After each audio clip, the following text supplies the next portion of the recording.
Por que é que se diz que esse tipo de sexualidade...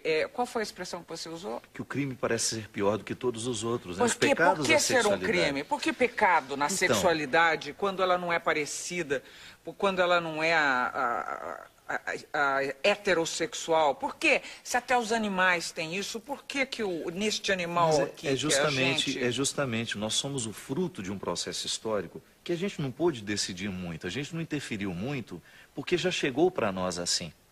Desde que o mundo é mundo, a sexualidade foi um problema para ser vivido, para ser experimentado e, sobretudo, para ser interpretado.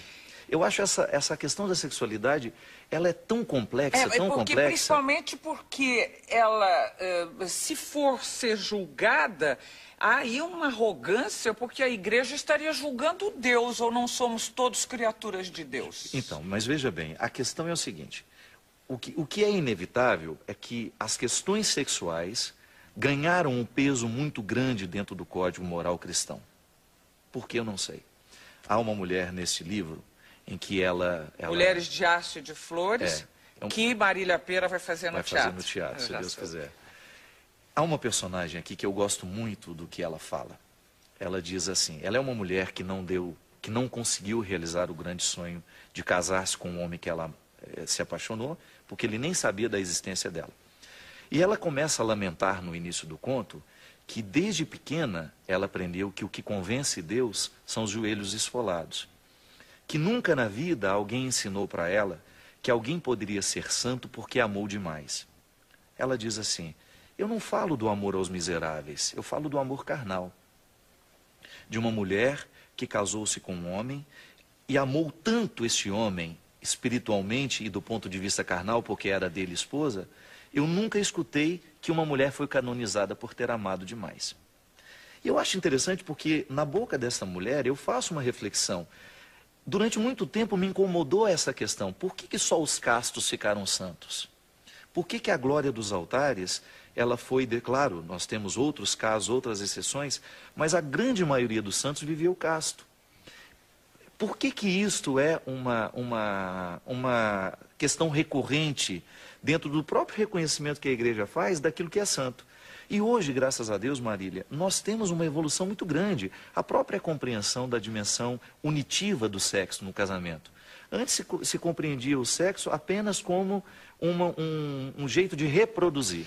Mas e hoje tem a dimensão unitiva. Ainda a igreja é contra a pílula anticoncepcional e a camisinha, que além do mais previne... É outro lado do leque que é terrível, é muito amplo tudo isso. Mas se você for pensar na dimensão do prazer sexual, por que o prazer sexual ele causou tanto problema dentro do contexto das religiões? Não é só no cristianismo. Nós temos o convite à castidade em diversas outras manifestações religiosas. A própria questão dos intelectuais na Idade Média, que faziam a opção pela castidade como sendo uma forma de casamento. Né? Sabe o que, Fábio? O que me parece e que é triste, porque em tempos de disputa mesmo, de fiéis entre igrejas, a Igreja Católica ficou um pouco... Eu acho que o texto subliminar é assim, só merece a alegria pós a morte, a felicidade pós a morte, quem sofreu loucamente na sua passagem pela Terra, não é isso? É por isso que eu te digo que nós somos fruto de um processo histórico. A nós, eu acredito que nós ainda somos filhos desta religião que nos ensinou a sofrer, mas esqueceram de nos contar que Deus também nos quer felizes, né? Eu gosto muito da Adélia, outro dia conversando com ela pelo telefone, e a gente falando de coisas bonitas do cristianismo, né? De como... Adélia Prado, a poeta. Isso. De como a esperança cristã é sugestiva, de como o cristianismo é cheio de riquezas filosóficas, espirituais. E aí ela dizia assim, padre, por que esqueceram de nos contar que a nossa religião é para nos fazer felizes? E é verdade, durante muito tempo parece que ficou um peso muito grande no sofrimento, e para valorizar esse sofrimento quiseram suprimir o prazer da vida humana. E hoje, Marília, é claro que a igreja está correndo para poder ter o discurso certo. A igreja é movida pela ação do Espírito e nós acreditamos nisso. Os pecados do passado estão sendo corrigidos e nós queremos entrar dentro do contexto da sociedade como uma figura positiva que está aqui para fazer uma proposição de valores pautados na vida de Jesus. Os valores que nós ensinamos estão diretamente ligados a Ele. E fazer isso de uma forma coerente, de uma forma madura, de uma forma serena.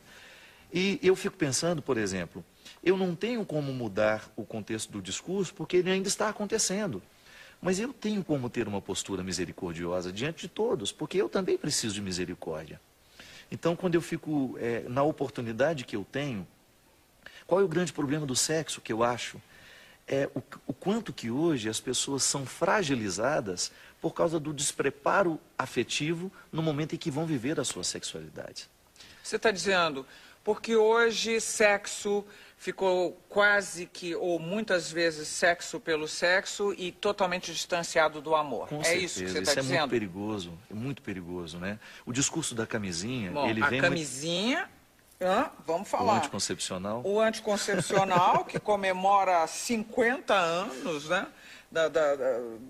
E a camisinha que não previne, a camisinha que é usada para prevenir doenças que matam.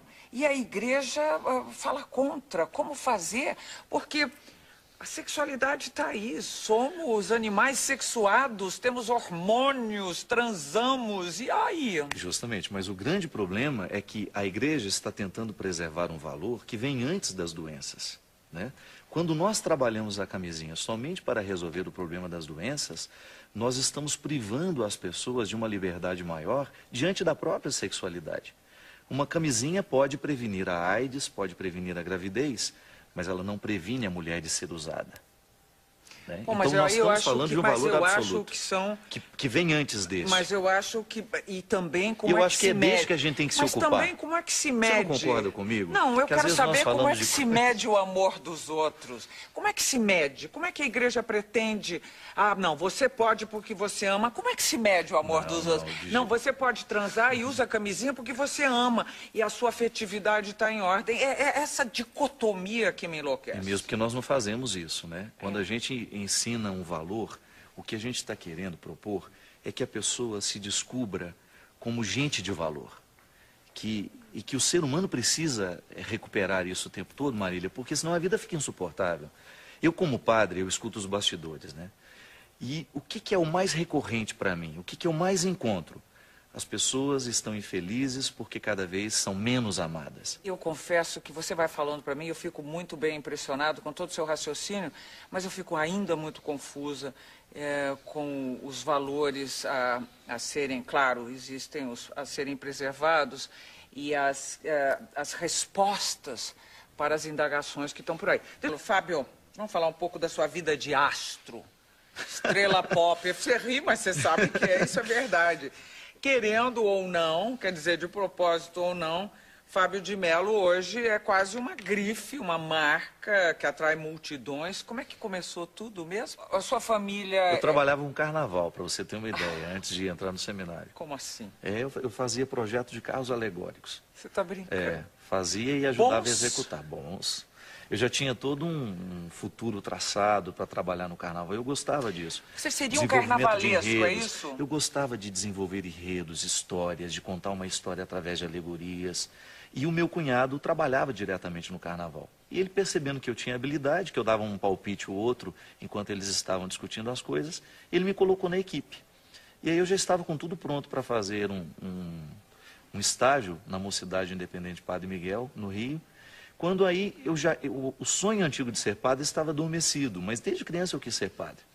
E aí quando eu fui para o Seminário de Lavras, eu me encantei com o lugar, com a disciplina que aqueles meninos viviam, com a oportunidade de ter a vida que eles tinham. Uma vida muito regrada, muito disciplinada e a oportunidade do crescimento que aquele lugar me traria.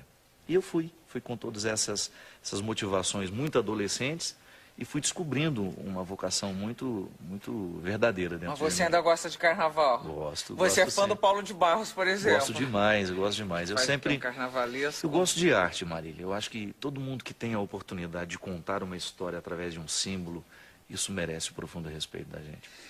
Ô Fábio, você atribui o seu sucesso à mensagem, ao tipo de música que você canta, à sua voz que é diferente, ou ao conjunto, eu acho que o esse conjunto layout da obra, todo, né? Eu acho que as pessoas prestam atenção em mim, porque o primeiro o primeiro elemento para você dar certo em alguma coisa é alguém prestar atenção em você. Eu sinto que desde menino a minha fala, ela era muito humana o tempo todo. Mesmo quando eu falava de religião, eu falava a partir dos signos humanos, das realidades humanas. Eu gosto do cotidiano, eu sou um ser humano extremamente simples no meu dia a dia. Eu gosto dessa simplicidade porque nela eu descubro um motivo para conectar com aquilo que é a minha missão, evangelizar. Essa oportunidade feliz que eu tenho de saber que tudo o que eu faço não tem outro objetivo senão fazer do bem às pessoas.